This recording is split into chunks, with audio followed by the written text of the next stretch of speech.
Hello and welcome to GameSpot After Dark, episode 152. I think you might be watching and listen. If you're watching, you're like, hold on a second. Didn't they say they were doing these live and in the studio again? And you know what? We are doing them live in the studio. But sometimes we're forced to do them from home. Today is one such day because we've had various circumstances come up that has forced us to return to our Zoom caves and do this episode. I am Timur Hussain, your host, joined by Jean-Luc Seipke. Hello, this is the first time I'm doing it live in my house. I really hope my computer doesn't explode. If it falls apart, it's Jean-Luc's computer. Please send 3090s to help it come back to life. And we're also joined by the pod father, Zaddy. There we go. You got the name right. That's the new name. The pod Zaddy is what I'm going to call you for short. That's fine. Call me whatever you like, tomorrow. Okay, great.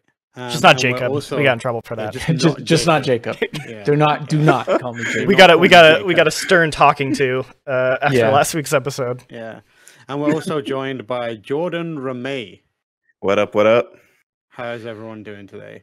I kind of after doing a bunch of these in the office, I feel uncomfortable doing them I don't like it. My office. Kind of weird, but you know, we got to stay safe, we got to be cool.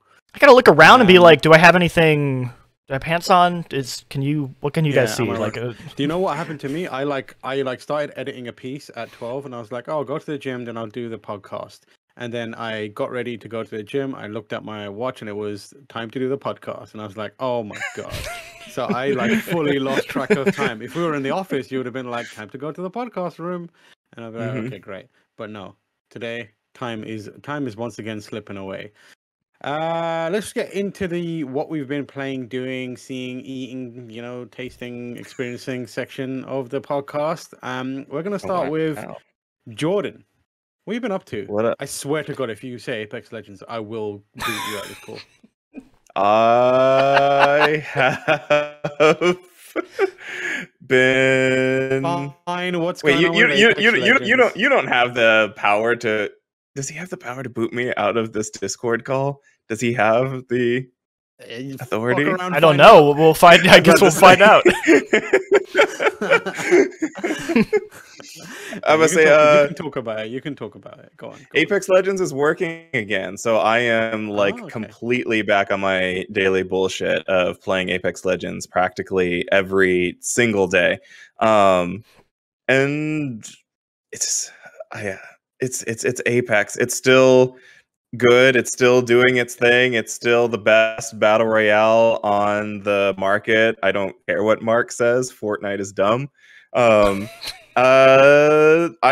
excited to just get back into it and to go back to my daily grind of playing the game. That's always been my usual go-to after work, to just play a couple of matches of Apex just to relax and whatnot. I'm a bit sad, jealous. Apex Legends Mobile is going into season 2 soon. So they announced their new character today, and it's like a sound-based DJ musician character. I've been wanting a character like that. DJ musician character, a sound-based DJ musician character. Listen. What is wrong with developers right now? Fucking hell!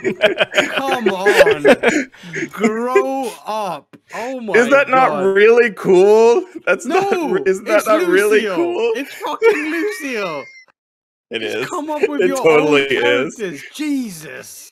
Does anyone remember Lucio though? I don't think anyone remembers Lucio. I was playing Lucio yesterday. You relax yourself. Okay. I would love though if he pulled out his DS and got one of those sound programs on there, and that's how he's making his music. It's a little animation. To be fair, Overwatch has copied Apex now. They technically copied and then did it better, but they have now copied Apex with Junker Queen. What did they copy? Junker Queen. She's just Mad Maggie, the character that Apex got a few seasons back.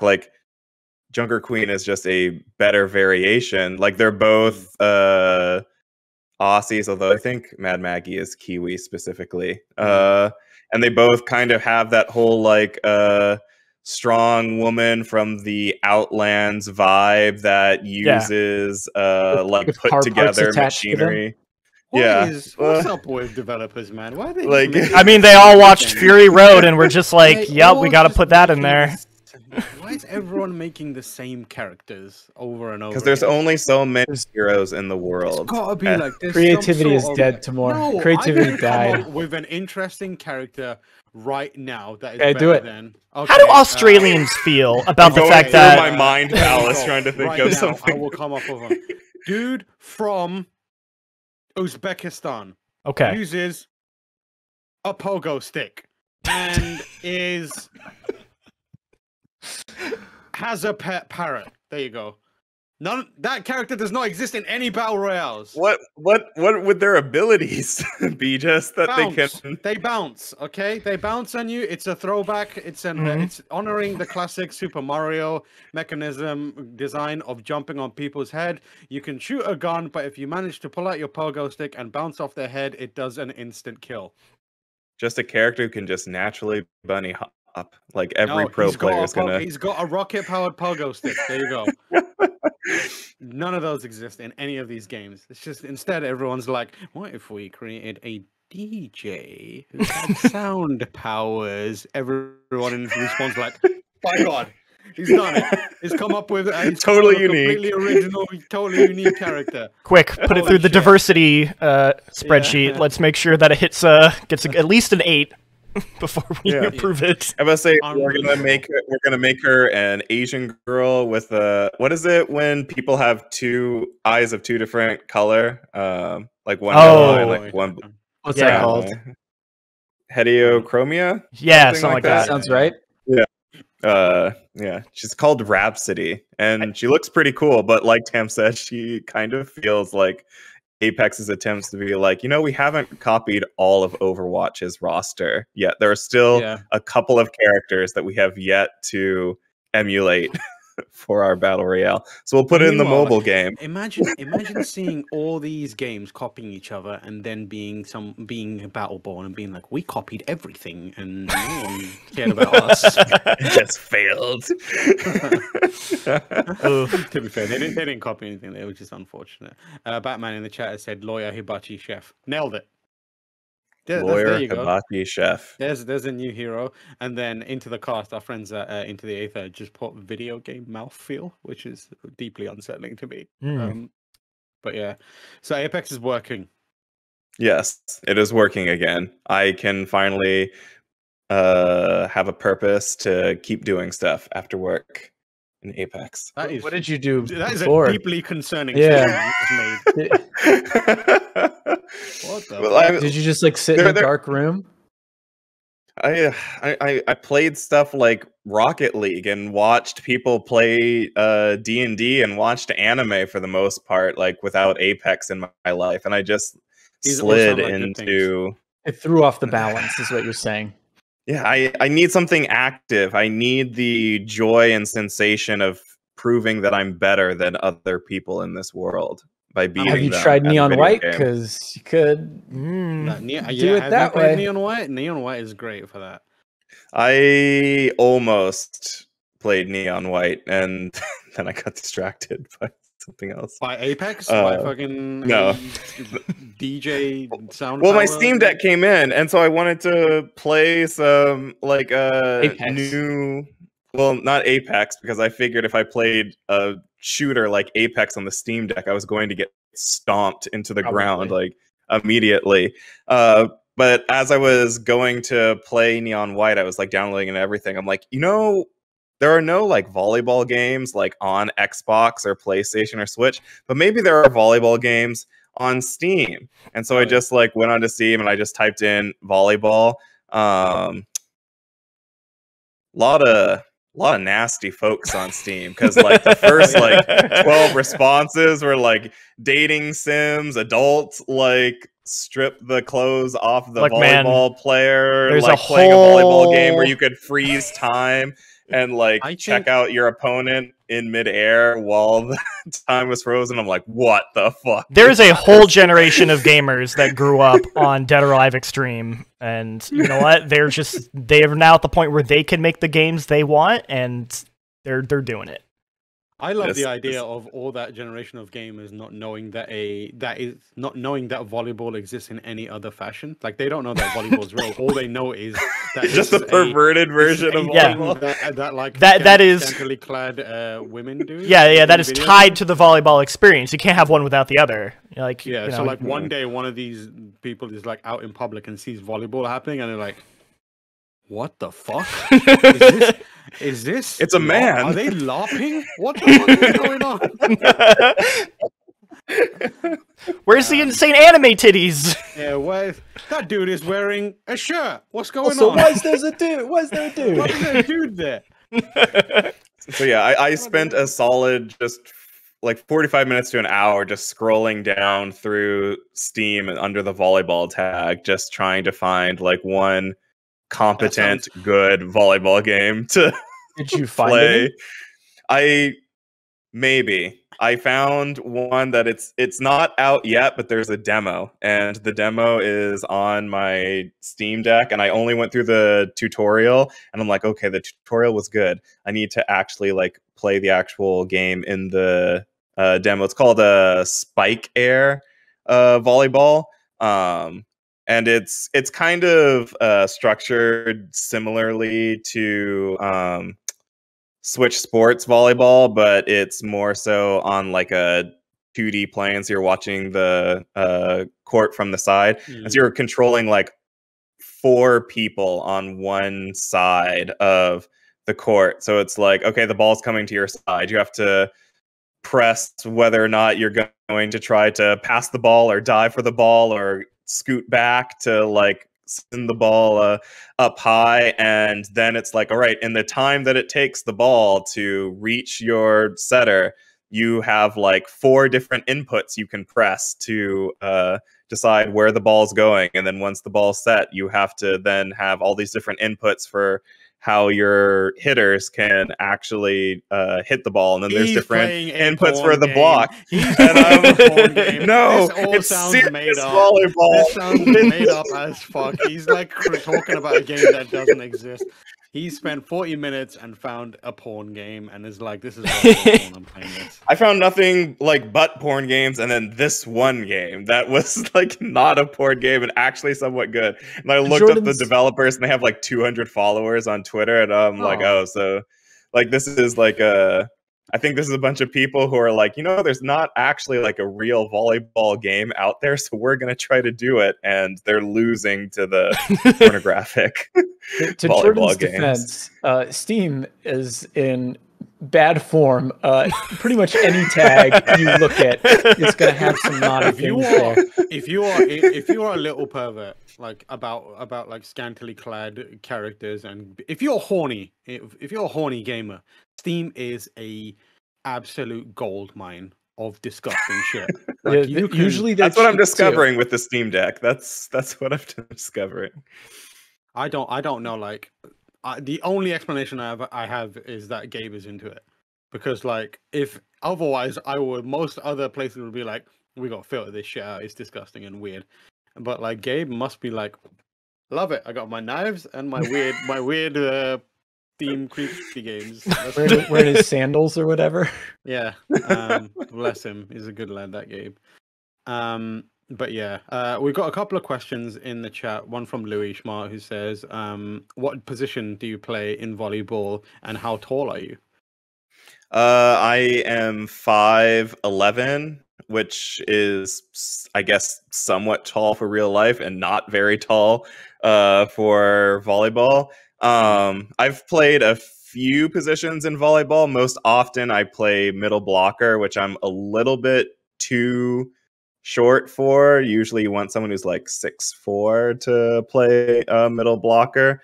But I can jump really high, which is very beneficial. If I'm not playing middle blocker, then I'm usually doing my best at trying to play setter and doing my best to try to get the ball to where it needs to go. Usually not very well because I don't play setter often enough to be good at it. My most important question is: were you playing volleyball before you saw Haikyuu? I was playing volleyball before saw Haikyuu. I started in middle school, kept playing in high school, got to college, and was playing like club volleyball at college at St. Mary's. And like a bunch of people were like, "Hey, have you watched Haikyuu? I think you would like it." And I wasn't like super into anime at that point, so I was like, "That weeb shit? Nah, I don't care about that." Oh, at all. that was your introduction. And so then it wasn't until like years later that I'm like, oh, I remember like 6 years ago, people being like, "Yo, Haikyuu's pretty good," and I started watching. I'm like, "Oh, damn, this is like really fucking good." Jordan, what else have you been checking out?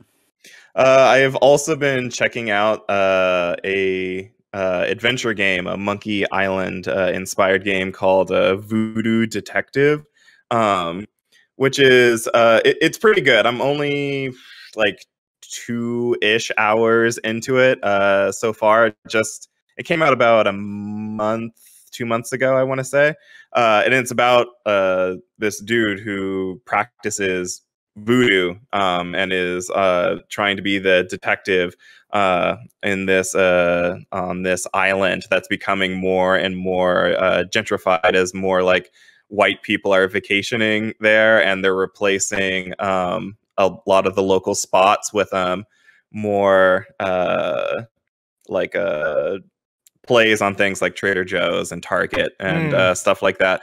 And your first case that you have is like this woman comes in and she can't remember who she is, and so you have to use a mixture of both like traditional adventure game like detective skills, like find the right item to do the right thing to figure out the next step of the case, while also at the same time like you have this book of voodoo where it's like, here's all these like different like voodoo spells that the devs did like some research to figure out. And so like to do some of the spells you would have to find the ingredients to perform that spell, and sometimes you need to rely on voodoo to figure out what you need to do next or how to get the next step in the case. It's pretty good. The writing is awesome. It's voice acted, which is surprising, I feel like, from such a small studio, and the voice acting is pretty good. I'm really enjoying it. I like point and click adventure games, and Voodoo Detective kind of like hits this spot of like mystery, as well as the same time like kind of diving into this idea of like island culture being like slowly overrun by like tourists, and like trying to like deal with that while at the same time like trying to solve this mystery. And I'm like, this is cool. This is my shit. I like story driven games like this. I'm looking at some screenshots. I'm playing it on my Steam Deck and on my PC. I basically just go back and forth. Like I'll usually start playing it on my PC, and then like when I'm tired of sitting in this chair, I'll get up and open the Steam Deck and play it for like 45 minutes, like on the couch. Interesting. Yeah, this looks cool. I want to check it out. That's the one thing that I want to get more into, like playing like point and click adventure style games on my Steam Deck, because it works really well, right? So I might play Disco Elysium Final Cut, actually. Is it called Final Cut? It is. Final Cut. One of those things. First, before I jump into anything new. But anything else, Jordan, that you've been playing, watching, checking out, eating, Well, I eat food. I'm still here. I eat food every day. I eat at a much healthier cadence now that I'm not going into the office all the time and just forgetting to get up to go eat lunch. And then like Tay and Rob are just shaking their heads at me at like 3:45. You're like 4 p.m. rolls by and you're like, I'm off for lunch. I'm like, you go home in an hour, man. Sometimes the words are just flowing and you just completely forget that your body needs nourishment in order to survive. It happens. Sometimes 5 times a week. It do be happening. If I could not eat ever, that would be ideal. Yeah. It's just a waste, Like I just want to eat when it tastes like it's fun, but yeah. Doesn't Specifically like with that. Lunch, like if I Lunch could is always if I could get rid of lunch, as a thing I need I to do do. like the idea of, because when you said I wish I could not eat, I thought you meant eliminate food, like as a thing. But if what you're saying No. is if you could sustain yourself without having to eat, but then eat for fun, For Yeah. leisure, with friends, go out and eat with Yeah. friends. yeah, and that's a it'd good be way to nice. approach it. I would love that too. That would be cool. Jean-Luc, what are you up to? I admittedly haven't been playing much new games. I did beat Neon White. Fake gamer. Oh, okay. Maybe not. Check. That game's real good. I 100%ed it, although that's not counting the stuff you unlock after you beat it. So there's like a bunch of like hard challenge run modes, which seem very difficult, and I probably will not do those, or at least not right now. But I don't really have much else to say about that game that we've already said. I did watch. It's good. Yeah, it's real good. You should play it. It's really fun to beat everyone's times. And beating my times. Oh, okay. Did you go back in, and do I have to go back now? Well, so I started on Switch like I talked about last time, but I ended up getting it on PC, and I have been moving at a snail's pace because I won't move on to the next level until I'm top of the leaderboard unless someone has an absurd time. So right now, I think I'm like the third or fourth mission in, and I'm at the top of the leaderboard on almost everyone, which means I'm beating Dan Reichert, which is important to me, and Mary. That's something you should brag about. Dan Reichert was part of the Giant Bomb. I saw, and it was good when he'd finish a run and see his name below mine every time. I don't know if he acknowledged it, but I mean, his times were. I was watching it as well, and I was looking at his time, and I was like, this man talk mad shit for how he does. He's playing. Like, so every single time he's like bang average, and I was like, this man talk mad shit, and I'm like, oh, fucking, I could smoke this dude easily. That was my motivation, because on Fire Escape, Mary and Dan were bragging about their times, and I was like, all right, let's see how this is. To be fair, they finished the game; they're far ahead of me, but like so far, ain't no thing. Are they? Yeah, Wait, I've because been doing the same thing where I'm like, I fixate on one level at a time, and like the person to beat that is not being given the respect that he deserves is Andy Cortez. Kind of. Well, I'm not friends with him, so I can't see what. That dude is a beast at that game. But yeah, is he getting the? Does he get like the hidden red? I think so. Medals and stuff too. I've gotten a good number of those too. I've got a few of those as well. Everyone should go and watch the Neon White Open on giantbomb.com, because it is a lot of fun. It's on the Giant Bomb side is Jeff and Dan, and then Nextlanders, Brad and Vinny are there. Alex Boniello's there, and then Jess Voidberger is doing commentary, and it was hilarious. It's like side-splayingly funny at times. There's technical issues. There's Dan doing a baby's voice for some reason. There's a lot of ups and downs, but it's worth checking out. But yeah, Neon White's great. Carry on, Jean-Luc. Oh, I finally watched Doctor Strange in the Multiverse of Madness yesterday. Oh, I did too. I got real high and watched it, which is probably the best way to watch it, to be honest. I enjoyed it. It was good. I had a fun time with it. It's kind of all over the place. Like, there's a lot that happens in it, and it's I don't know like how cohesive that necessarily is as a movie, but like it's not cohesive. But I think I ended up, and maybe because I was really high, but I just really enjoyed like its individual moments, and I enjoyed the individual character stuff. Like I didn't get spoiled on like where that movie goes, so I quite liked the villain and like their arc and like those emotional beats I really liked, and I just thought it had a lot of really fun set pieces. It's like you kind of have to say like for a Marvel movie, I feel like still, because it's like, oh, I wish it went like when it went weird, it was cool, but I'm also like, oh, I wish it went weirder in spots, you know, or it's like, there's that Sam Raimi like energy, but you're like, but he could still feel like he's being constrained by it being like a Marvel film.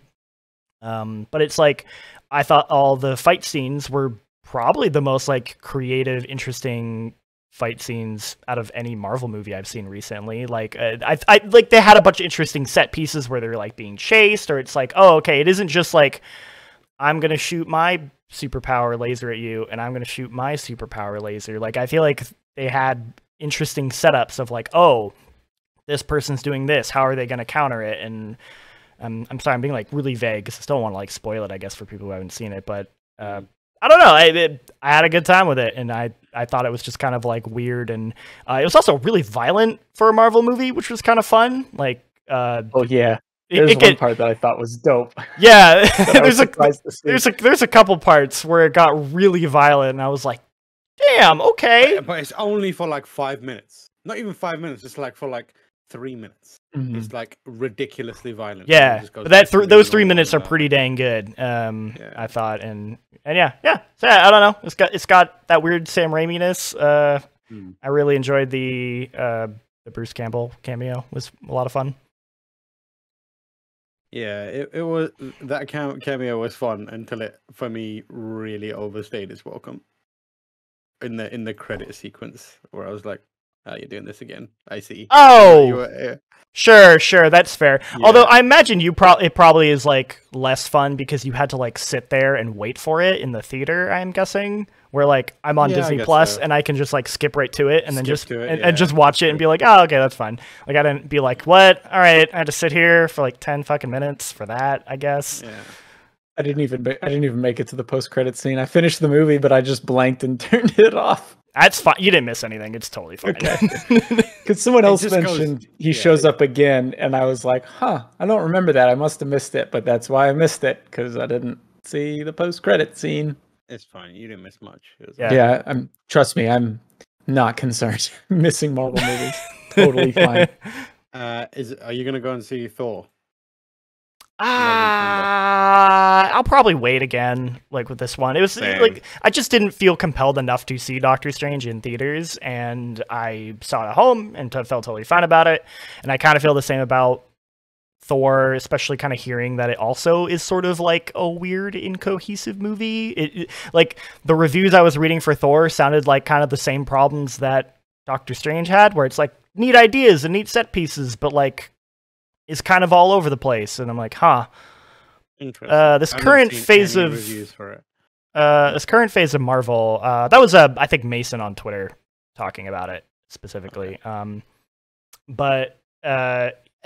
This phase of Marvel is pretty like, I don't know. It's weird. It's like all over. I'm not like a huge Marvel person, like, but I've seen most of them and enjoy them for the most part. But like, there is that normal like, oh, everything feels cohesive and all connects and like this movie goes to this movie. There is none of that in the recent Marvel movies at all.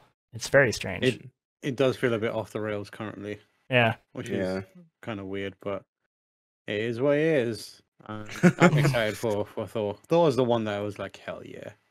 After Ragnarok, because Ragnarok is one of my favorites. But yeah, I'm gonna see that hopefully this week. We'll see. But yeah, anything else? No. Watched a bunch of anime.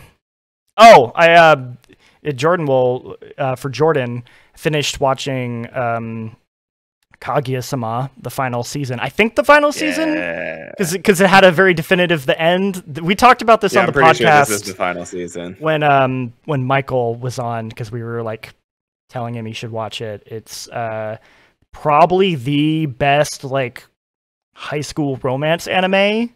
Like if I were to tell, because it's like as a genre, right? It's like, oh, you have like your slice of life high school romance anime, and there's a ton of them, and a lot of them are very like just whatever, right? Super fine. A lot of the same jokes, a lot of the same kind of like repeating elements. If I were to tell someone like, oh, you should watch like just one that is like the peak of that genre, it would be Kaguya-sama. It is absolutely hilarious. It goes completely off the rails in some bits. But it also like stays very true to the characters, and I think like when it gets serious about like its relationship stuff, it gets really serious, and it just like strikes that perfect balance of like comedy and then like kind of like teen drama. It's really good. What's your favorite bit? What's your favorite bit from the show? Because I think my favorite bit is probably the president needing to turn to ask for help on certain Chica things Yes. from Chica, Yes. and her just like being like, "This is my son that I need to." Well, train in all it's aspects of her life. being like, "This is my son," and then it turning into like, "I hate my son, and you have like ruined me as a person." And at the end, we're like, her sister's trying to like be like, "Oh, president seems pretty cool," and she's like, "Do not. This man is just a don't. He will ruin you." That bit's really good. I'm What? glad that it looks like, from what I can tell, Jake looks like he's adding Kaguya-sama to his watch list. I am, Excellent. yeah. Yes. Yeah. I'm sure Jake's super into it. Yeah. I mean, the fun way to like next week. the way I pitched it to Michael, which is like a good way to pitch it, is that it's basically like Death Note, but like for like a romance, because the whole point is that it's basically like this battle of wills between the two characters where they are in love with each other, but they refuse. They're too proud to admit it, so they're trying to get the other person to admit it. So you'll have these like L versus Light style like mind battles where they are trying to like put the other in a trap to like get them to like admit that they love them. And it's like, that's the conceit of like each bit. So it's always like every bit is like a battle between the two of them, and it's very good. You think it would get tiresome after a while, but it actually like it's regularly funny. It's like, regularly funny. They get really weird with some of the jokes. There's a lot of video game jokes, which is really fun. Like there's like a Dark Souls reference. They did a really fun Persona joke. Like they get really weird with some of the humor, and it's just so funny. Yeah. How many episodes and where can it be watched? You can find it on Crunchyroll. There's 3 seasons, and I think each season was like 12 episodes, and then the final season I think was like 13 episodes. So it's like around like 35 to 40 episodes or something like total. It's pretty reasonable to watch, honestly. There you go, Jake. Easy. Yeah, easy. Wait until you hear what I've been playing, though. What have you been playing, Jake? I've been playing Xenoblade Chronicles 3. Wow. Which is the guy who hates anime is playing Yeah. Xenoblade Chronicles. I mean, the JRPGs, animes, they're different things. The way I see it, different things. Yeah, they're different things. Jordan, I don't know. They're different things. They're different. I don't know, man. I just spent a whole Callie turning to look at you in the background of your see the blur of Callie turning to look at you. Like, absolutely not. I don't know, man. I just spent a whole 5 minutes talking about like Kaguya and how that's pretty good, and I sit and look at Xenoblade and I'm like, this shit's too weeby for me. I can't play this. Like, tell us about Xenoblade Chronicles, Jake, as much as you can, because you played it for preview, right? So I played it for preview. I can't talk about a whole lot. I think if you're really curious about Xenoblade, after this, I'd recommend checking out the preview. There's both a video and written thing if you want more details, I would say. But just as an overview so far, I think it's very good. I think the combat is excellent. I mean, they seem to have gotten rid of some of the gacha elements from 2, which for me personally bugged me quite a bit. And I think that'll probably make fans happy. But the combat is for me personally why I come to these games. They're usually very good. Mr. BloomD asked if I played 1 and or 2. I reviewed 1, the definitive edition, and then I covered 2, but I didn't finish 2. But yeah, I mean, I think like Xenoblade fans are going to be really happy based on what I've played so far. The story is a little nonsense. It has an interesting setup, but there's a lot of weird JRPG-isms in there, and piecing that together isn't necessarily hard. It's just it takes a lot of energy, I would say, especially if you're not. Xenoblade 2 was like super fucking horny and weird. No, it's not as horny and weird. So the development for 2 apparently was very strange because a lot of that team was working on Breath of the Wild. I guess they only had like 1 programmer for that entire game for most of it, which is absolutely absurd. Wow.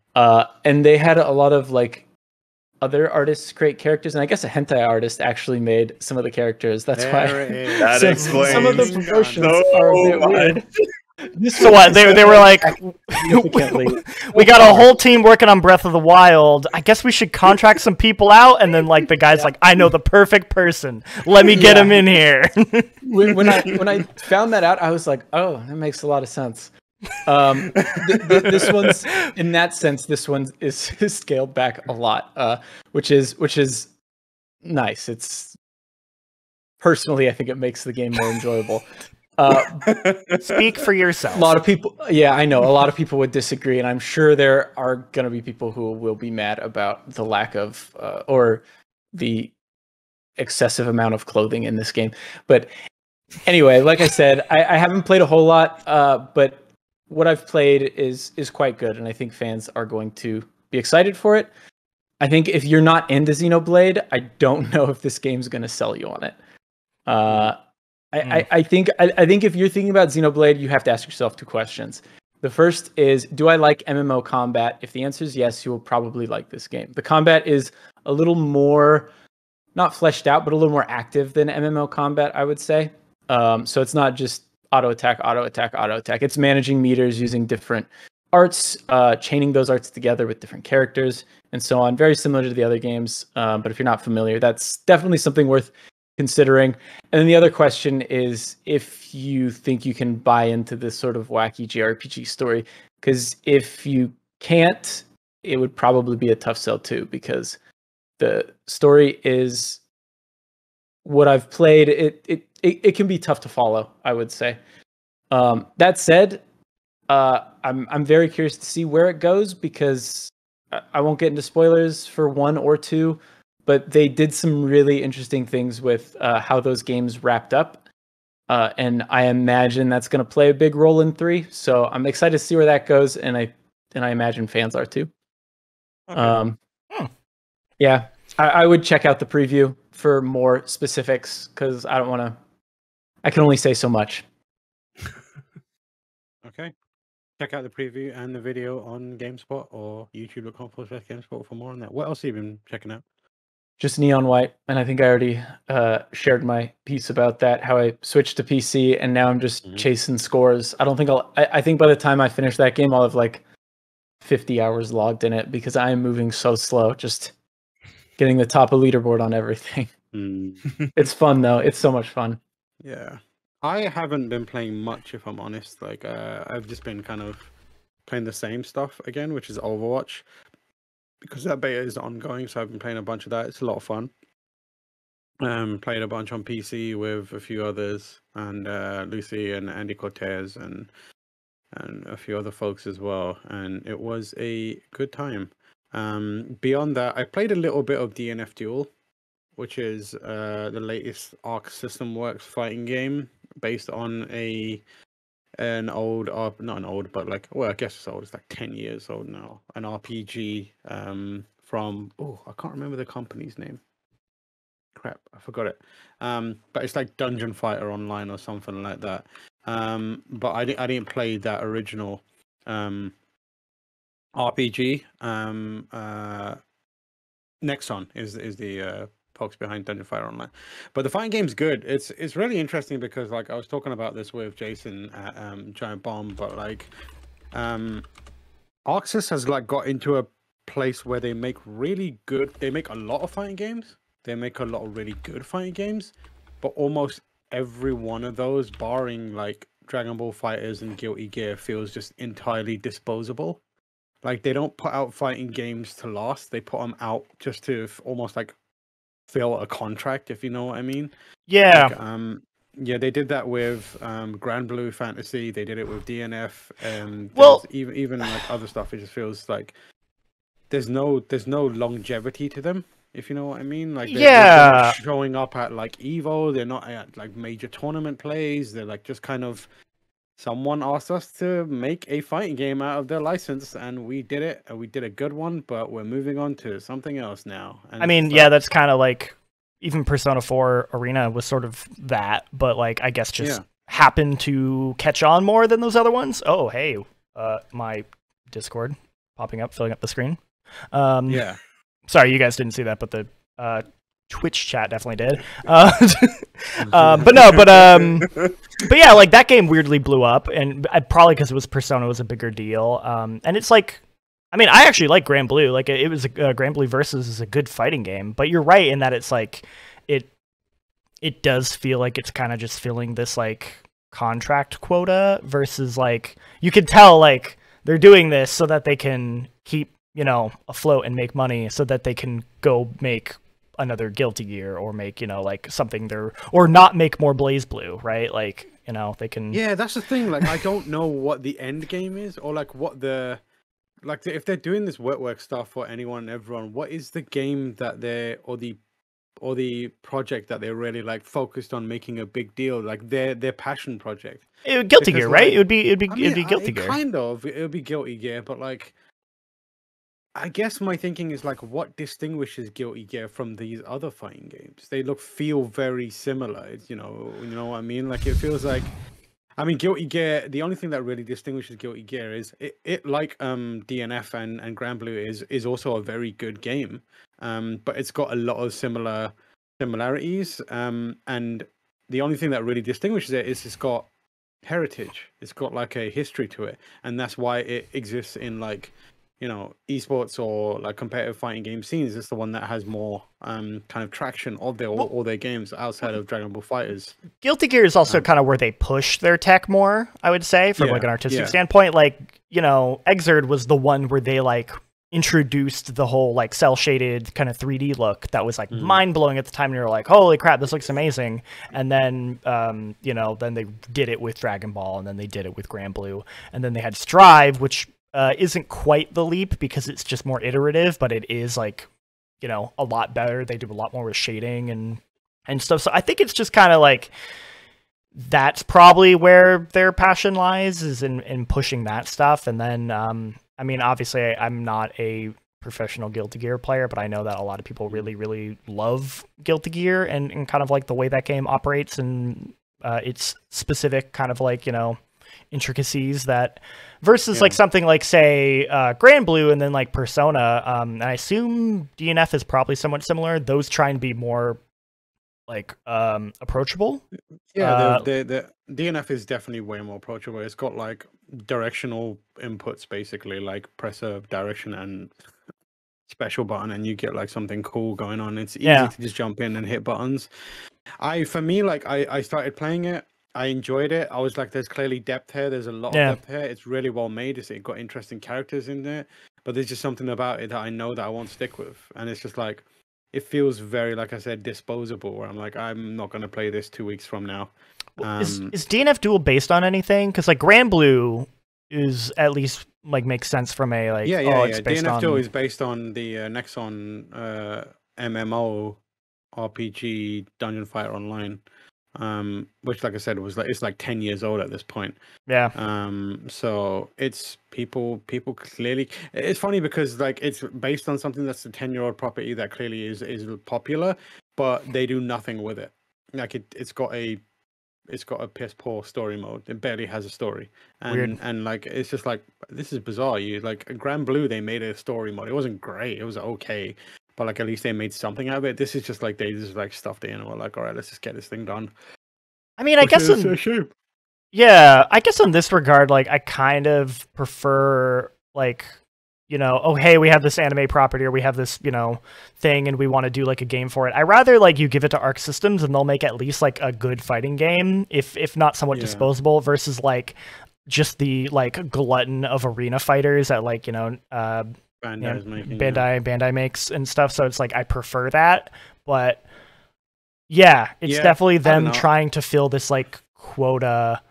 And also like Grand Blue's a weird one, and I assume DNF Duel is the same thing, where it's like that's meant for a different market. It's not meant for us. It's like we got it and that's cool, and there are people here who also like Grand Blue, but it's like Grand Blue's not like, you know, that's in like China and like, you know, like the Asian market is where like Grand Blue is like big, and that's probably who they're actually trying to court with those kinds of games. Yeah, people in China and Jake, because he loves anime. I played it. It's fun. It's approachable. It's clearly like got a good amount of like production value in it, but I won't play again probably outside of this week. Like at this point, I'm like more interested in like I want something with longevity. I want something that I know that if I'm going to spend some time playing this, I will play it for a while, and other people will be around to play it. I don't trust that this is going to be around 4 months from now in any meaningful way. 6 months from now, like Grand Blue kind of fell off pretty quickly compared to the life cycle of most fighting games. Like even the fighting games that don't have a lot of like positive buzz around them stick around for longer, and I'm more inclined to play them. Like Street Fighter 5, for example, had a rough start, but it trucked on and people stuck with it, and that's partly because it's Street Fighter, but also because there's something more about it. Or like Caffeine Brandon in the chat just mentioned Skullgirls. Like that game is still around and like good on that team. They've had a lot of ups and downs with that. The studio got dissolved multiple times or something like that. But they're still around and they're still putting out new characters, and good for them. Yeah, so that's the main thing that I've been playing. It's fine. Outside of that, I've been like kind of chipping away at Neon White. Having some fun with that. I installed Tales of Arise and started playing that. It's a good game too. Wow, didn't expect that from you, Jake. I love the Tales games. Yeah, that's a fun game. It's also insane. Like I love anime. I am the anime guy, but like sometimes anime games do things that I'm like, get a grip, for God's sake. And like, and most of the time these days, it's when one person says the name of another character, and it's just the most like cringeworthy name that you can think of. Where it's like, God Power Damien the Third Xevious, and I'm like, get fucked. Who came up with that name? It's just so like, it's in the first cutscene where you meet like the first boss character, whose name's Balsef. First of all, like, lol. And he's like, and he's like talking to some other dude, and he says his name, and I'm just like, oh, for fuck's sake! Are you streaming it, or are you just playing it? I started streaming it a while back, but I stopped streaming it. But yeah, I'm just playing it on the side. It's got a good combat model, which I like quite a bit. It's very freeform. Interesting setup for the premise. If there's more characters with names like that and they talk a lot, I might just be like, might be time to stop with this now. I've got limited like fucking ability to stand annoying stuff like that these days, where I'm just like, this is deeply embarrassing to me. I just don't want to be a part of it. I didn't make it through Arise. I really enjoyed it, but I got to a point where I was probably how you feel. I was like, I can't do this anymore, and then just stopped and noped out of it and haven't touched it since. Yeah, I just want to find I'm just looking here. Lord Ganabelt Valkyris. That can't be real. That's an actual character's name. And there's another character called Dohalim Ilkaras. And I'm just like, why? For once, just call him Dave or something, man. Just relax. Clive.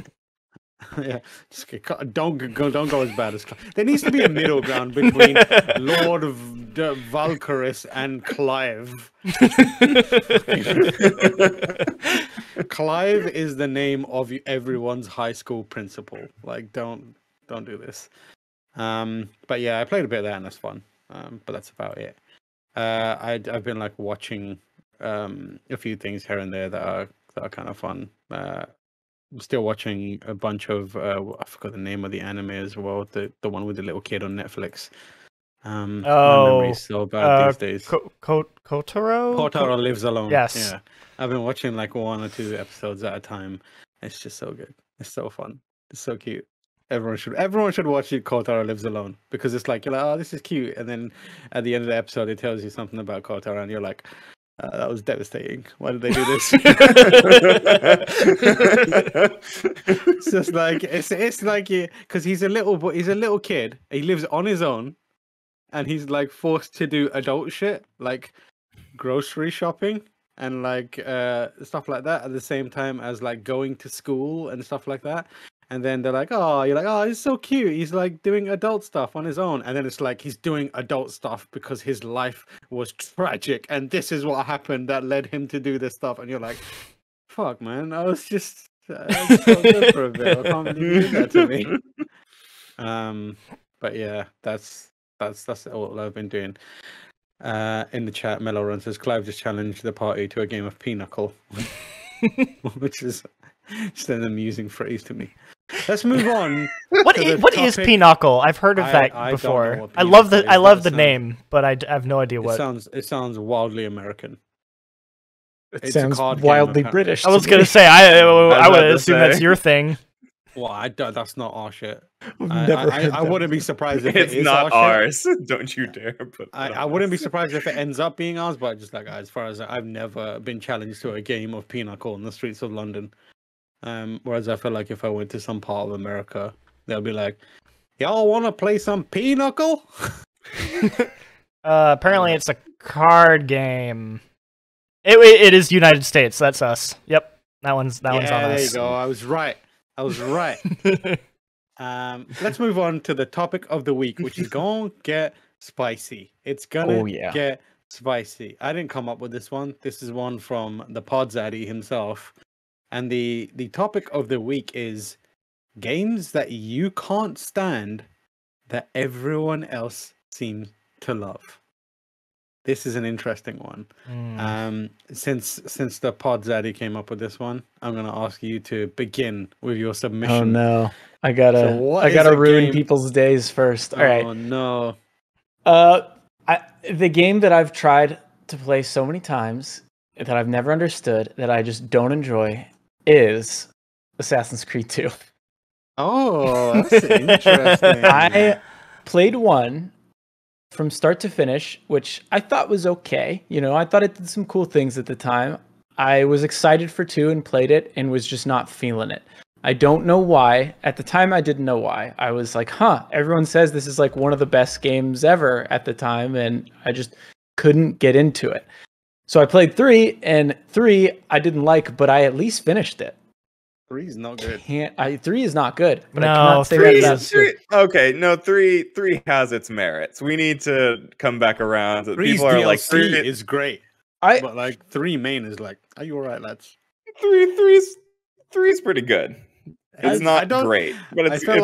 I feel like when your voice is like reaching the upper limits, like, I don't think if you're like 3 is good, I believe you. But if you're like 3 is good, Jordan, how do you say Mass Effect Andromeda is good? We don't have to talk about this, Jake. We don't have to talk about how pretty good it is. It's pretty good. It's pretty good. But yeah, I think like just the combat never really clicked in any of the games for me. I didn't care much for the combat. I didn't care for like the whole a circle of people standing around you. You fight one at a time. I also thought the opening to 2 was incredibly slow, and that was a reason why I never got through it. And then I'd see things later about like fist fights with the Pope, and I was like, yeah, maybe this game's not quite for me. That is the height of the franchise. That's like one of the peak moments from that's literally the final boss of that game. I mean, I guess now looking back, I'm like, that's pretty dope, you know. But like at the time, I was like, oh, this game is what? That's how they end it. This cool assassin game, but you know, I say 2, but like honestly, the entire Assassin's Creed franchise has just never clicked with me. Like I think the one thing I've always really appreciated about the games is the setting, and like I will play all of them at least a little just so I can explore that setting. But man, just I just find like the story and the whole like story intertwined, like the whole current day and story just so uninteresting and dull. And like even the newer trilogy, like while I had fun, it was just like so much of that stuff I just felt like was cribbed from other games because people were tired of what they were doing before. So yeah, I mean, I'm pretty hard on Assassin's Creed generally. The interesting thing about that game, and I can understand it, is because like did you play it at launch? 2 or 2, yeah. Yeah. I played at launch. I got that day 1 because okay. I heard it was going to be the best game ever. disappointing.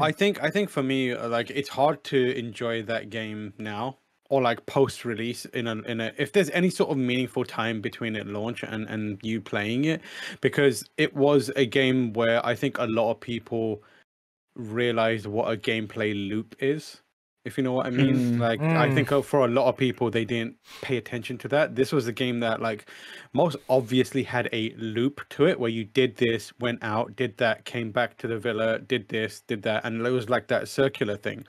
And I think that's also a game that kind of also popularized gamifying that loop in a more obvious way, if you know what I mean. And then obviously games went on to just be that everywhere, especially Ubisoft games, right? Like every game is now a loop, and all of Ubisoft's games are Assassin's Creed 2. They've been making Assassin's Creed 2 since Assassin's Creed 2 came out, and they just put it in on different skins. But like even other places, like other games did that. So I feel like the magic of it was like becoming aware of the loop in a way, and then just being like giving yourself to that. Whereas nowadays you're just like, yeah, this is just a bog standard video game. I don't get it. I think for me too, a lot of it was, I feel like when Assassin's Creed 2 came out, that was very clearly, you could tell Ubisoft was going to start moving in a different direction. You kind of talked about that with how they found that loop that worked and they did it to death. But like I used to love Ubisoft games. Like those were usually my favorite games back in the day. Like I loved the Rainbow Six games. I loved even the Ghost Recon games I thought were great. And of course the Splinter Cell games are some of my favorite. So like I had this mindset where like, if it's a Ubisoft game, I'm probably going to like it. Mind you, do not feel that way today, but at the time, very like how do you much feel felt about that Sea way. of Thieves, Jake? And I mean, Skull and Bones. Skull Wow, and I Bones. can't even get the name right. I'm curious. I didn't see anything for that, but I'm curious. But like I remember when Assassin's Creed came out, and I was really excited for it because it was a Ubisoft game, and I thought the game was interesting, and I saw it through. But I think when 2 came out, I played it, and I was just like, okay, they're moving in a different direction than I would like these Ubisoft games to There go. is an alternate reality where 2 like leaned on like different elements from 1 and would have been, like, looking back on it, a more interesting game. Like I feel like that, like if they had leaned more into like the simulation, like social, like almost like Hitman-esque elements of like Assassin's Creed 1, I think like looking back now, I would have loved They that. did it with Far Cry, right? Like Far Cry 2 was very simulation focused and very like very systems heavy. And 3 kind of ditched that more for just, and then 3 sold a million copies, and then they copied that, which is a shame. Popular like, loop. The most interesting aspects of 1 carried on in the multiplayer of 2. I think it multiplayer. The Brotherhood. Brotherhood I like the multiplayer. Which you can't play anymore because they turned off all the servers this week. Yeah, the best shit that Assassin's Creed has done gameplay-wise has been in the multiplayer. Like, that stuff was so cool, and they just didn't really run with it. Well, I mean, they did for, what was it, Brotherhood? So yeah, they did, because it was, Brotherhood was the first one that had it, and they brought it back for Revelations, and then 3. 4 was the last one to have it, I think. And then they did the whole, like, co-op raid type thing for Unity, which was not nearly as popular or as good. But yeah. See, that's kind of like my out of interest then, Jake. Do you have any excitement or interest for that rumored smaller Assassin's Creed game that's coming out or in development that is like a stealth-focused experience? I think I would personally be more excited for that. Not so much because it's an Assassin's Creed game, but because it's an Assassin's Creed game I might actually be able to finish. Because I think when you talk about the newer trilogy of Assassin's Creed games, that's almost a different beast. Like, I have played all those games. Those are Witcher's games. Yeah, I have played them for like some I played for over 50 hours, and I didn't finish one. Those are rookie numbers, Jake. I know. Like, Valhalla, like, that game was cool for like 10 hours. Find out you can play for 200, and I was like, fuck no. It was one of the hardest reviews I think I've ever had to do. I get why people do enjoy those games, because it's just like, it's nice to have a game to return to like night after night and kind of just chip away at. You know, like I've like people play Destiny for that. People play other games. Assassin's Creed has changed so much over the years. And like I said, haven't been a fan of the series at all, so I probably shouldn't be talking. But like the idea of a much shorter version of one of those games has me interested just on the basis that I will probably be able to finish that game, and I will probably like hopefully finish it at the point where I'm still enjoying it. Yeah, for me, like I think the most exciting part of it is the fact that they're like, we're going to do some of that stealth stuff that we did back in the day. Yeah. I'm like, oh, thank God. Yeah, I played Valhalla literally for a minute, 1 minute. I turned it on and I was like, 60 seconds. Like, it might have been less because I turned it on. I was like, installed it, I fired it up, and then I think I talked to you about something, and you're like, yeah, I'm like 500 hours in, and I've done like I put a lot of GameSpot and you're like, folks off of Valhalla. You're like, I'm 500 hours in, and I've done 3% of the game. And I was like, no, I'm not doing this. I just did not. I used to love that franchise as well. Like I obsessed over Brotherhood and like Revelations. I played. I think that was my era. Like after I played through 3, I was like, okay, it's losing me. And then 4, Black Flag. I was like, okay, this new era, it's too much fluff, man. It's too much fluff for me. Like I need the focus. Oh, you didn't like Black Flag? Not really. I thought Black Flag was that's okay. a shame. I think I prefer the older era from 2 to like I guess Revelations. even the London one. Syndicate. Syndicate. That was Yeah, after Syndicate Black was- Flag. Yeah, so Syndicate is where they reined it in a bit more, right? Like it Yeah. was less open world. It just had the unfortunate fact that it came out after Unity, and people were so burned on Unity that no one Yeah. bought Syndicate. So Ubisoft was think like, we just need to change this franchise Yeah, I think completely, and that's how we get Syndicate Origins. is actually underrated. I would say just and Syndicate's my like, favorite in the yeah, entire series. It's like a lot of fun, and it's got that humor. It's got some humor. It's like plays with fantasy a bit more, and like his fantasy and history a bit more. In the way that the original ones did. You know, the whole Ezio invented the espresso or the cappuccino shit. That Have you like, considered adding cream or sugar? Yeah, that kind of shit. Where it's like you accidentally stumble into like as like Evie or whatever his name. What is her brother's name? Jacob. You stumble into like Jack the Ripper shit and like that kind of stuff where like intersects with real history. And Yeah. it's, like fun. But then like it did get like it was unfortunate because it was the next game after Unity, which everyone hated. And even like Rogue was okay. But I feel like those 2 games just got done a bit dirty because of the reputation, and then they pivoted into let's make it so no one can ever complete these games ever again. And I was like, okay, cool. Rogue was weird too, because that was a period where Ubisoft was like, well, you know what? We've got 2 console generations that we're launching on. We don't want to put the same game on both generations, and we don't want to abandon one. So we're just going to make 2 separate games. Yeah. That sounds way more expensive, but they did it. They at least titled them differently that generation, because I remember the generation before they released 2 versions of Splinter Cell Double Agent. Did not market the fact that these games are very different. They were just like, Double Agent, play it on whatever you want. And years later, I was like, holy shit, there's a Splinter Cell game I've never fucking played. It was okay, but still, like Ubisoft baffles me. Some of the decisions they've made over the years have been just so strange. Is the Splinter Cell co-op still playable? Kind of. Blacklist one? Yeah. Or... Are you talking Chaos Theory? No, Blacklist. Blacklist is.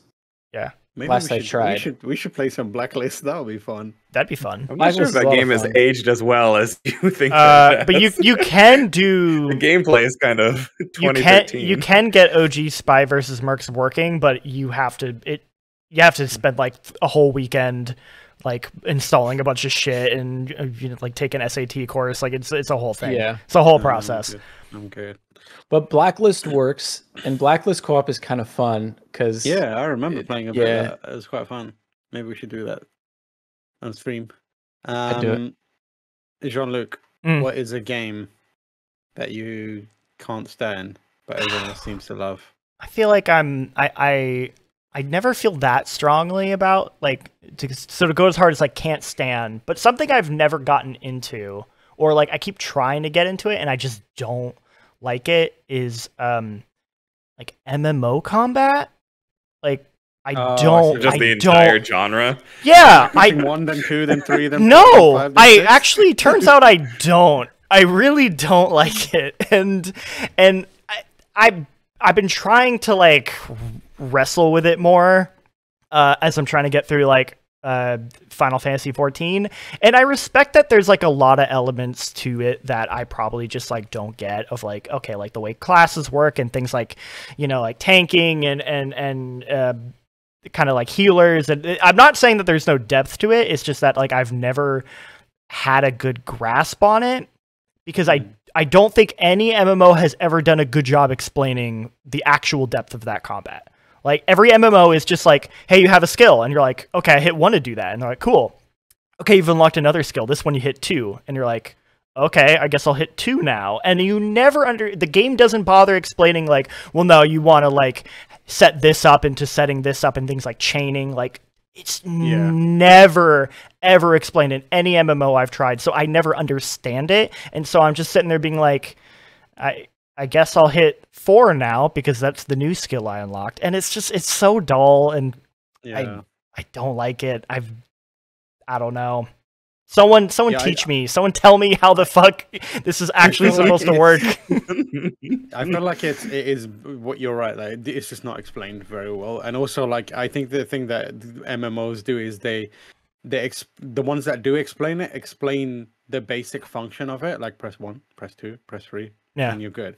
And then all the actual depth is like 30 hours into the game once you've gone halfway through 3 skill trees, at which point it doesn't come back to you and it's like, hey, what you need to do now is take 1, 2, 3, split them so you have 6, 7, 8 in between them, and like you create these rotations where you press this, this, and this, right, and that will allow you to do this, this, and this. They just don't do that. They just leave you and they're like, get out of here. You know how to press these buttons, and you're like, I've been using a keyboard all my life. You didn't need to show me how to do that. Yeah, or like, you know, when you look at WoW and it's like, okay, you get to like the later raid dungeon stuff, and it's like, you watch these videos where people are like, I have like 20 macro keys set up and I have to have like all these different plugins to manage, and the UI just looks like a fucking disaster. And you're like, that looks the most unfun thing. Like, I don't want to do that. I'm sure it's like a really cool experience. Like, I get it. As someone who plays like Destiny raids, I understand like the raid experience and how fun that can be. But I look at like the mechanics that you have to do to play that, and I go, I don't want to do that. Absolutely not. In the chat, Pinecino says, in Final Fantasy 14, there's a glow around the next key to hit for a combo. I do not know that. They're yes, I have noticed that. I have played many hours of that game. I had no idea. I had no idea. I think because I was probably on the same boat as you. Like, I had played the Xenoblade games, which have that sort of MMO combat, but like for Final Fantasy 14, for example, like, what really helped it click for me was just having someone there to explain things as we go. Like, that made it a lot more entertaining, combat included. But I know what you're talking about, because I blindly chose a tank, and like for a while there, every dungeon I'd go into, people were like, stance, stance, stance, stance, stance, and I'm like, what the fuck does stance mean? Like, is that for me? Is that for someone else? Like, what's stance? And come to find out that if you're a tank, you need to set your aggro stance on, so enemies will come at you. But I get what I totally get what you're saying, though, because like I felt this way for a long time, and I think Final Fantasy 14 might be the one that kind of changed my mind around it. It's still hard to say because I'm not super far in the game, and I've had to stop for other games. But I don't know. I could see you coming around on it. I think it would take a while, though. Sure, or it would take someone to like guide you through, and like Timur's saying too, like, those early dungeons are boring as fuck because it is just 1, 2, 3, 1, 2, 3. So, Jean-Luc, we both know someone who's very into Final Fantasy, who is always willing to accept new people and train them in the ways of Final Fantasy. I can recommend that you absolutely don't use him as your teacher, because surely that's not going to be. He'll like fire it up, and you'll be like, "All right, teach me how to be like, but man," and he'll be crying and shit, and he'll be like distracted. He can't tell you about how to play because he's getting emotional over characters, and like, it's just like, tell me, what do I need to press after 2? Is it 4 or 5? What, is it 3? What's going on? I feel like, have you seen the episode of Simpsons where Homer gets really fat on purpose so he can like work from home all the time? Yes, yes. And they install a computer in his house, and he's wearing his muumuu, and he's got his little bird like eating at the thing, and he's like, and he sits down at his computer and presses his buttons with like one fat finger at a time. That's how I feel when I play MMOs, and I'm doing that. And I'm like, dude, pressing one button. I'm like, yeah, look at all these abilities. Then I try and order a tab. Yeah. But I can get it. I like how Jean-Luc went for an entire genre or an entire mechanical system. A whole section of gaming. Yeah. I feel like I've slowly come around on MMOs over the years, but for a while, like I just could never get into any MMO I tried. Part of it was the combat, but part of it was just like I'm not the most. I like playing games more by myself, and like trying to play an MMO without any sort of social experience is like fucking pulling teeth with some of those older MMOs, I feel like. Or they don't get it right either way. Like one time me and Jake tried to play Elder Scrolls Online together because I'm like, okay, it's got more active combat, like it's Elder Scrolls, let's play it together. But then you try and do the story stuff and you have to individually listen to each person talking, so you can't be in a party when you're trying to do the story. And I'm like, is this an MMO or not? Like, do you want me to play by myself or do you want me to play with friends? Fucking pick one. So pick a fucking lane. I think the pick a fucking lane. The MMO that I played longest was World of Warcraft, and let me tell you, anytime someone spoke in that game, I was just like, X, don't care what you think. I do not care. And then like I'd go into like some circle where people are talking about the story of World of Warcraft. I'm like, oh man, did you see when Illidan did? I was like, yeah, absolutely. I definitely saw that. Arthas, yeah. Meanwhile, I'm just like, I've got a hunter, he's got a bow, and he fires good arrows. Sure. I could not tell you the story of World of Warcraft if you like put a gun to my head. Yeah. And I played many hours of that game. I think the MMO I've gotten the furthest in was Old Republic, because I was just like, it's Star Wars, and I'm a Star Wars person. But even then, I didn't finish it because I was also like, yeah, this is just like a less fun version of KOTOR, though. Like, I'm just like these spaces really are just finish an MMO though. Well, but they have a story mode, right? Like ideally you get to the max level and you beat the story, right? And you get like end credits. Yeah. I didn't even do that. I got stuck on Alderaan at like level 30 because I was just grinding, and I'm like, this is boring. I'm done with this. But I can go next. And this is a game that I felt like I was being gaslit by the entire world, because everyone was just like, what a game. What a game. And I was like, oh no. Am I going mad? This is truly awful. This is one of the worst video game experiences I've ever played, and it's Heavy Rain. Oh, yeah. Fucking hell, that game! I swear to God, everyone was losing. It was every time I turned to anywhere, it's like it was winning an award, and I was like, what's happening? What's going on in the world? I think what happens is it's like every time a new Quantic Dream game comes out, there's a group of people that have never played a Quantic Dream game, like discover it and feel that novelty. Because it's like, yeah, I felt that way when I played Indigo Prophecy for, like a few hours, and then that game turns to shit. But like, it feels very novel the first time you play it, and there's a Indigo Prophecy is incredible. It is the whole in the restaurant cleaning the up diner where you have to clean up the diner, and then I played that and I was like, this is one of the coolest things I've ever played. Yes. Then you go to the next part of the game and it's like shit. This is absolute dog shit. What happened? And then a mandatory flashback sequence where you have to do mandatory stealth happens, and you're like, fuck this game. This game is There's a bit awful. in that game I played on PC where it's nothing but QTEs, but you're in an apartment, the windows like fling open, and just a bunch of shit comes at you from the windows from outside, like fucking like trash can, and you've got to like dodge it. And like the PC controls were just so bad. I was like, I can't believe it. But Heavy Rain, I played it and I was like, I genuinely thought I was being gaslit by the world. I was like, this is some of the worst writing I have ever encountered. This story is awful. These characters are awful. And like playing it is so dry. And then I was like, I finished the game and I was like, that was terrible. And then the next day it's like nominated for Game of the Year. 9 out of 10. What's happening? 10 out of 10. What's going on? And it keeps happening. Hey, Yeah, that game is a 9 out of 10 when you turn up the facial animations by 400%. I don't know if you've seen the videos. I've definitely seen that. I mean, yes, when you just spam the Jason button for like 10 minutes in the mall, that game's great. Yeah.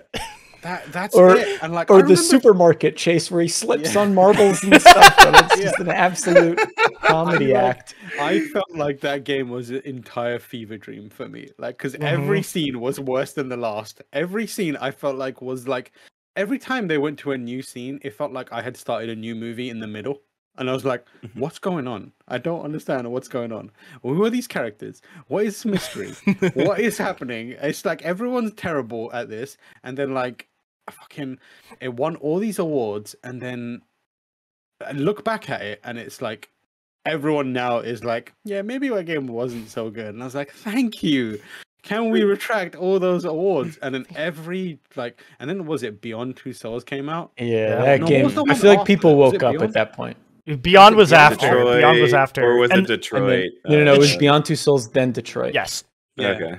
And when they announced Beyond Two Souls and like Quantic Dream was obviously the developer, people got like, it rejuvenated people's love for Heavy Rain, and people were like, oh, remember Heavy Rain, how good that was? And I was like, don't do this, man. Don't do this. Yeah, I think it was only when Detroit came out and everyone was like, oh, maybe these were always bad. And you're like, yeah. Funny thing is, like, I know a lot of people that are like, Detroit is actually their best one. So I have had like thoughts in my mind where it's like, maybe I should, because I didn't touch it. No. Here's the thing. Don't go down this road, Tam. Don't go down this road. Those people are kind of right. Yeah, Detroit might be the best one, but it's that's still bad. It's still bad. I think that like the reason I stayed away from it is because we did that preview at, I can't remember what game it was, event it was, but it was like me and Lucy sat next to each other in a room full of other like journalists, and there was a demonstration of Detroit. Not Detroit. Is it Detroit? Yeah, Detroit, I think it is. Where the Kara scene where she's in a house and she is being like basically domestic violence. Oh, they love domestic that violence scene. And the person that was doing the gameplay presentation was commentating it as if it was an esport. Like genuinely like fucking what the the energy level was like, it was like too hyped for what was happening. And it was like, and here we have Kara running away and hiding under the bed. Will the pursuer catch it? And I was like, what's going on? This is a domestic violence scene. Do you know what's going on? And then we did an interview after, and I asked like some questions that I think we've mentioned this. Like I asked some very pointed questions that got young David Cage very heated, and then after that they were like, we gotta cancel all the interviews. And I was like, I came out and started writing my interview because it was just full on spicy, and you can still read it. It's on GameSpot. Like it was so spicy. Like I was like I asked some like really like, I asked the questions that needed to be asked, and then like went out typing it up, and then like I saw journalists coming out of that room like looking really upset, and then I was like, oh, I wonder what happened in there. Maybe he's like got popped off again.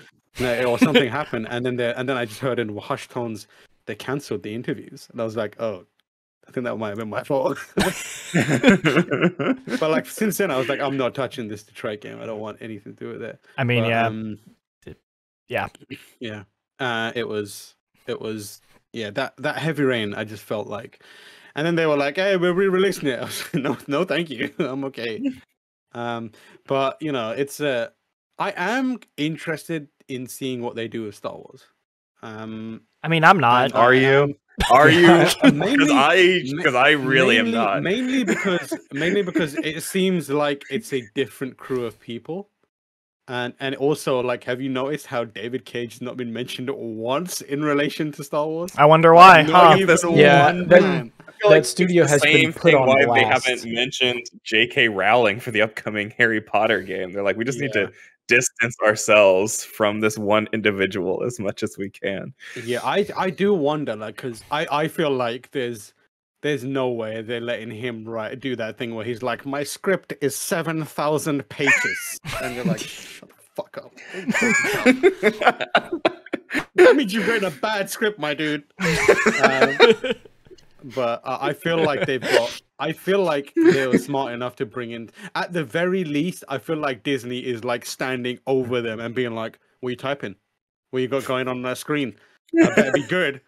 What you Just doing, imagining David?" Mickey Mouse with like a baseball bat, just like right behind. Like, what you writing? Yeah, I feel like they got that on lockdown, and like, I'm interested to see what happens. I think this. I can't remember if it was a report that came out where it was like that game was just something else entirely, and then they approached and then pitched it to Disney, and Disney was like, Star Wars. Star Wars? It could And fit. they were like, yeah. So like I'm interested to see what it becomes. But yeah, I don't know, man. Heavy Rain. A baffling game to me. The day it was released to now. I even had that moment. You know why it upsets me? Because I had that moment where I let people convince me it was good. And I was like, maybe it is good, and I just don't really understand it that much. And then I snapped out of it, and I was like, maybe everyone else is wrong. You know what I remember about Heavy Rain? The thinking of maybe everyone else is wrong turned out to be the healthier thought for me. I remember renting Heavy Rain and playing it, and my friend came over, and like his mom was dropping him off, and there's the scene where you're the detective guy, and he's like, I think he has to pull out like an inhaler, and you have to button mash to pull out an inhaler. And something about her seeing me, his mom seeing me, like have to button mash to use an inhaler was like the funniest fucking thing. Like she was losing her shit. And she's like, this is the stupidest shit I have ever fucking seen. What is this game? And I remember being like, she like shamed, yeah, she like, she like shamed me for playing it. And I was sitting there being like, you know what? She's right. This is really stupid. Heavy Rain, deeply embarrassing to mums. Yeah, I feel like the record needs to be like revised on Heavy Rain. I feel like people need to go back and be like, I feel like history's on your side. Yeah, I feel like people now are like, yeah, this game's not good, and it turns out a lot of their games aren't that good, actually. Yeah. Generally, I mean, I'm sure there are people like, I think when Detroit Become Human came out, and I don't remember what our review was like at the time, but I do remember there was backlash from people who were like, "What? This is the most incredible story I've ever seen in a video game." And it won an award from someone. Yeah. Like it won like a best narrative award, and I was like, what the fuck? Baffling. It's the David Cage Award for best narrative by David Cage. He just like passes it from one hand to the other. He's like, "You win the award." Yeah, I won the award. Okay, Jordan, what is your game that you can't stand, even though everyone else loves it? It's Minecraft. Like I thought about doing like a spicier answer, but I know that so many people love Minecraft. Minecraft is a great like gateway drug of a game for lots of kids to like get them into it because it's pretty approachable and fairly accessible. Yeah.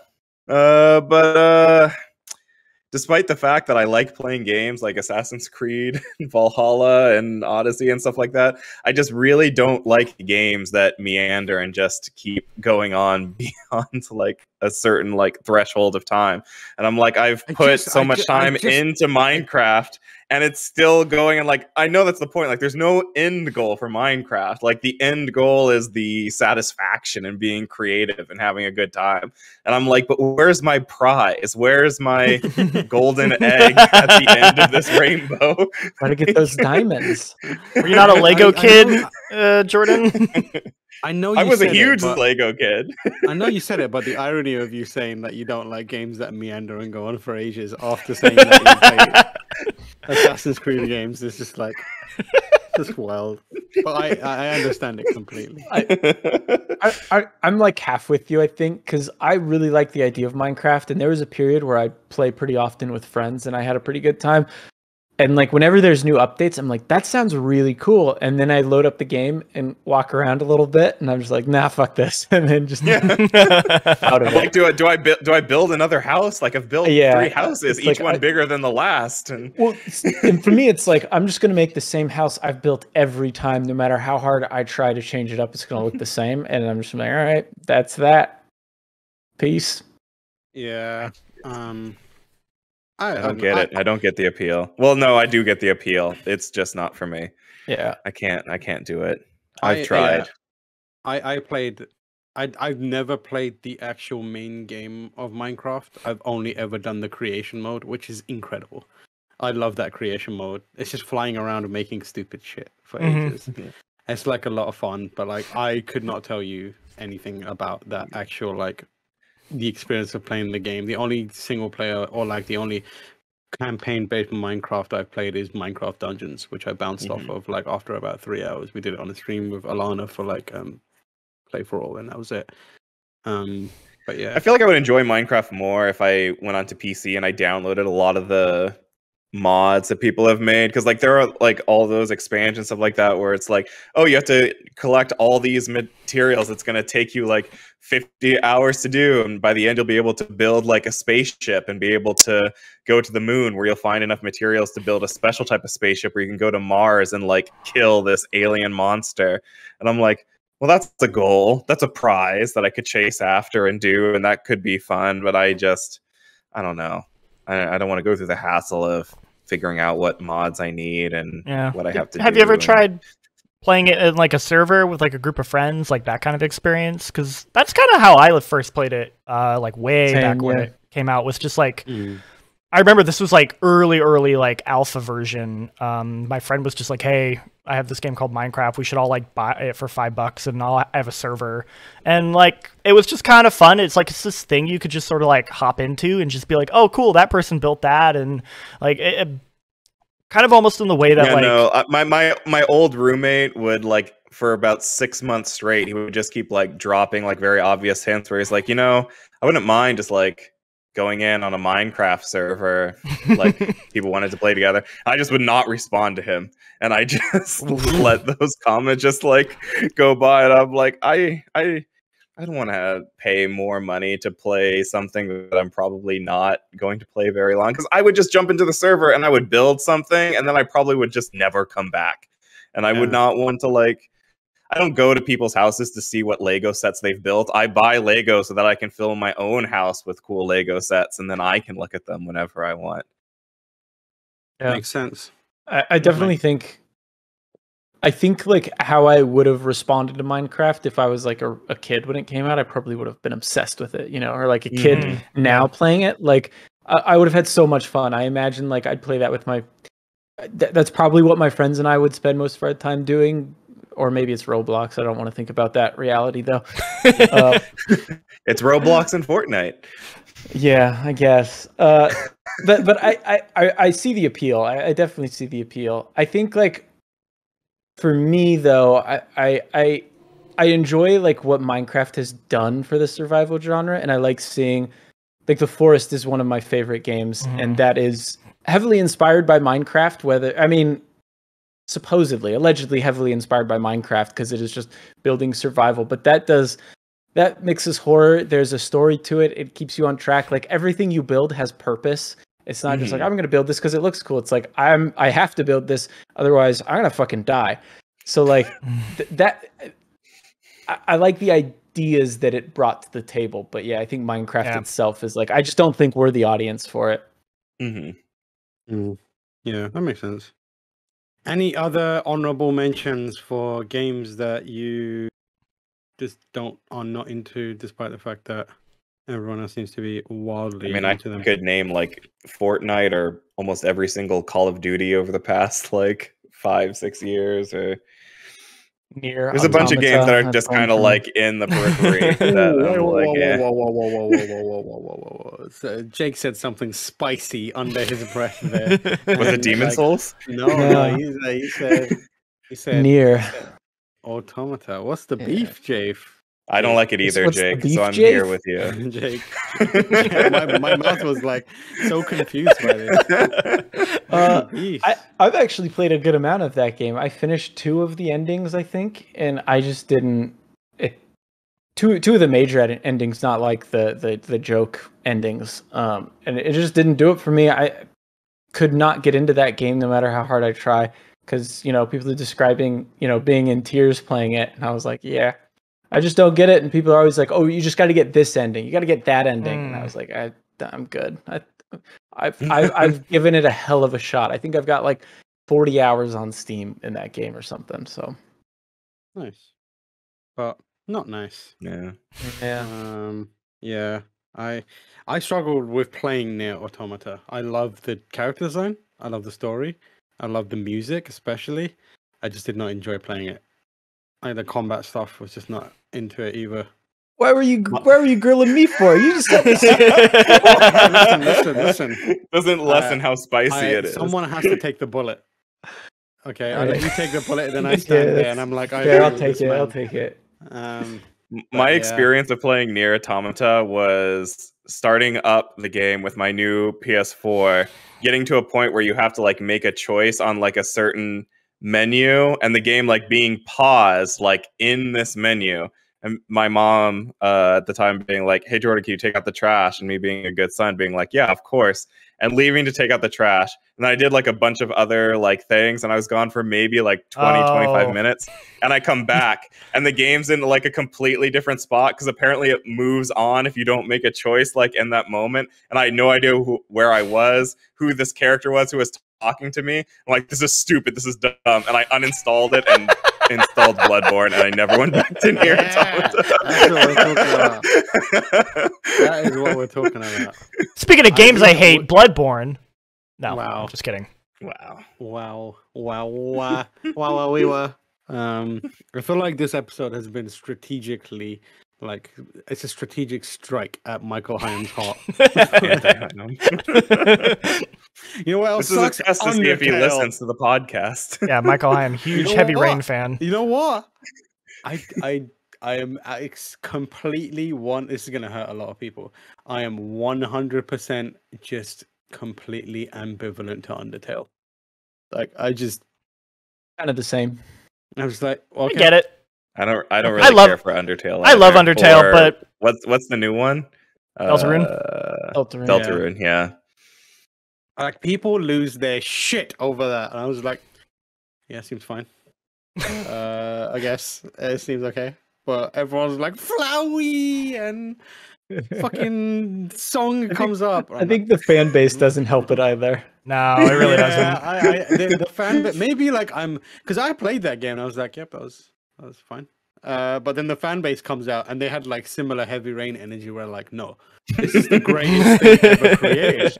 I don't think you understand. I'm like, no, I think it's just fine for me. And they're like, no. Did you not see? His name is Sans and his text is written in Comic Sans.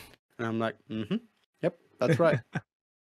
But we should do now that this is live, not this episode because I think we're running out of time, but one episode we should just have chat say their favorite game and then we roast game.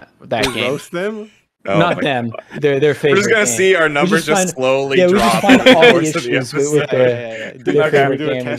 Should we do a test run right now? Sure. You don't know. Throw it in there.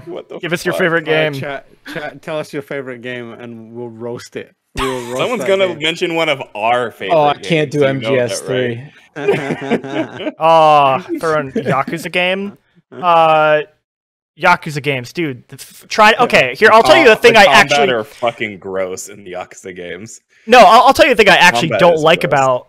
I love the combat in Yakuza games, but I'll tell you the thing I don't like is trying to 100% achievements in Yakuza games is fucking impossible because you have to play every goddamn mini game. You have to like master mahjong at like it's like this fucking bullshit RNG. Like, dude, I cannot stand trying. I've never done it because it's painful. It's awful. Wait, did you say that you like the combat in Yakuza? Yeah, I do like really? Yes, yeah. I find it. I like it. Listen, I'm not gonna say it's like the greatest combat ever, but I do enjoy it. The Yakuza games combat is okay. The Yakuza games combat is designed by someone who played Streets of Rage once and then never played any other game ever again. And that is them start to finish. Yeah. They're like, okay, we played Streets of Rage, and now we're gonna do it. And then their stories are convoluted as fuck. Their stories make no sense whatsoever. They just like meaningless bullshit where they just create up one excuse after another to get the the okay characters to interface with each other in a way that's supposed to be dramatic. Every story, if you think about it, is the same. Okay, they're all the same story. It's Kiryu and Majima doing the same shit all They over do again. all end on The Millennium stories- Tower. The Yeah. stories are all they say they have the same energy as Fast and Furious. They're all just being family this, family that, loyalty this, loyalty that, and it's like fucking hell. Come up with a actual storyline instead of, oh no, I got kicked out of the Yakuza again. I better look after this child or this cat. Oh no, I need to figure out this mystery. Better go race RC cars for 30 hours. That is Just why imagining Yakuza someone John pulling Luke, up a the single quote of tear being just going Yeah, like just- Timur Hussein. That Yakuza hurt. is as bad as Fast and the That Furious. hurt me because I adore the Yakuza games. I love those games. But the game we're playing is we have to roast it. I fucking love the Yakuza games. So I've got the original Yakuza games as well. I love those games to death. But yeah, yeah, we can do a roast in the future. That's fine. Yeah. Even if it does hurt us.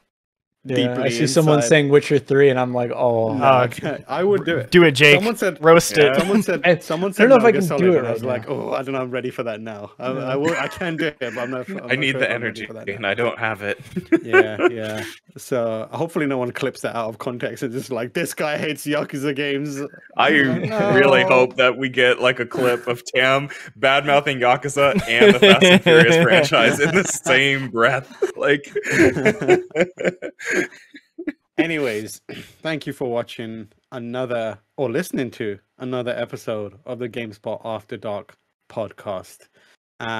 Hopefully next time we'll be back in the studio, the office studio, all in person. We just, like we said at the top of the show, we had a couple things come up where it was like some people not feeling great, some people have deadlines immediately, and some people just can't be asked because they live in LA for some reason. Fucking insane shit going on. Why are you living up there? Come back to San Francisco. And yeah, so hopefully in the next one we'll be all in live and in person again. A few of us anyway. If you don't already, subscribe to the podcast, rate it, review it on whatever your podcast service is. If you're watching it live, make sure you follow the Twitch channel and share it with some friends. Just tell your friends, be like, hey, there's a live podcast. It's pretty funny. They roast their favorite games for no reason whatsoever. it's pretty funny. Yeah, they talk shit about David Cage for like a solid 30 minutes. And yeah, and hopefully we'll see you in the next one. All right, everyone. Goodbye. Wait, What? have you stopped? What? I just No. I just want to give a shout out to in the GameSpot Discord. If you're not in it, you should join. But oh god, I was thinking about this for a while. We have like a Game Pass game club thing that one of the mods started. That's really cool. Oh. Where they vote for a Game Pass game and then people play it and talk about it. So if that sounds cool to you, I think the game right now is Sable. So if that's up your alley, if you haven't played Sable and you want to do that, make sure to join in and join the Discord and such. Sorry, I just wanted to make sure that got across. I didn't even see that pop up, so I missed that. But I'm very, very into that. Yeah, jump in and play some games with us, and we will see you again. Anyone else got anything else they want to interrupt me with? Yes. No. Yeah, no, what you got? anything. Okay, good. See you next time, everyone. Bye. Bye. See y'all.